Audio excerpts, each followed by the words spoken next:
హైదర్గూడ దోమలగూడలోని హైదర్గూడలో ఇందిరా పార్క్ ధర్నా చౌక్లో Telangana auto and private transport union JAC ఆధ్వర్యంలో భారీగా ధర్నా నిర్వహించారు. ప్రైవేట్ రవాణా కార్మికుల సమస్యలు పరిష్కరించాలని జేఏసీ నాయకులు డిమాండ్ చేశారు. రాష్ట్ర ప్రభుత్వం డ్రైవర్లకు ఇస్తామన్న హామీ ఏమైందని భారతీయ ప్రైవేట్ ట్రాన్స్పోర్ట్ మజ్దూర్ మహాసంఘ్ జాతీయ ప్రధాన కార్యదర్శి రవిశంకర్ ప్రశ్నించారు. ఆటో ప్రైవేట్ ట్రాన్స్పోర్ట్ రంగం డ్రైవర్ల సమస్యలపై డిసెంబర్ మొదటి వారంలో చర్చలకు ఆహ్వానించాలని వారు కోరారు. లేని పక్షంలో ముఖ్యమంత్రి ఇంటిని ముట్టడిస్తామని వారు హెచ్చరించారు.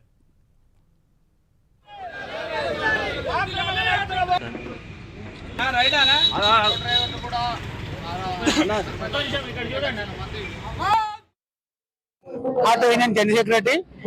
ఈ ఆటో ఓలా ఊబర్ బైకులు ఏవైతే ఉన్నాయో దాన్ని నిషేధించాలని మన రవాణా శాఖ మంత్రికి ఎన్నోసార్లు మెమోరాండం ఇచ్చాము.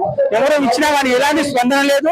స్పందన పట్టించుకోవాలనేసి మా మితం కాబట్టి ఏదైతే ఆటో డ్రైవర్లకు 12,000 కేటాయిస్తా అన్నారు, ఇంతవరకు ఊసు లేదని అది కూడా కేటాయించాలి మా డిమాండ్ చేస్తున్నాము.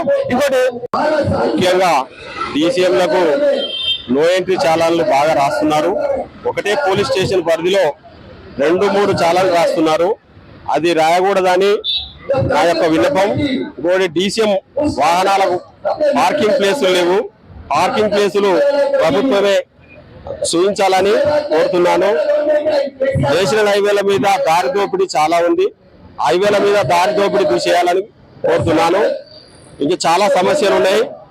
ఈ సమస్యలన్నీ గవర్నమెంట్ పరిష్కరించాలని కోరుతున్నాం.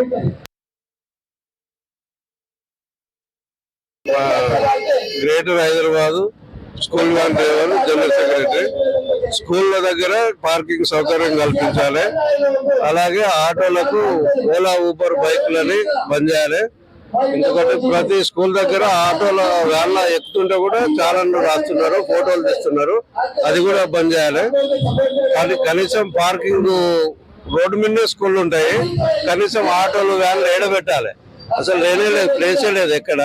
వాళ్ళు వచ్చేమి ఫోటోలు కొడుతుంటారు, స్కూల్ ఏం రోడ్డు మీద పెడతాడు. దానికి పరిష్కారం ఏంది? దాన్ని ఒక్కొక్కటి 1000 రూపాయలు చాలాను వస్తుంది. వ్యాన్ కానీ ఆటో కానీ నో పార్కింగ్ కానీ 1000 రూపాయలు చాలాను నెలలో 4-5 సార్లు వస్తుంది.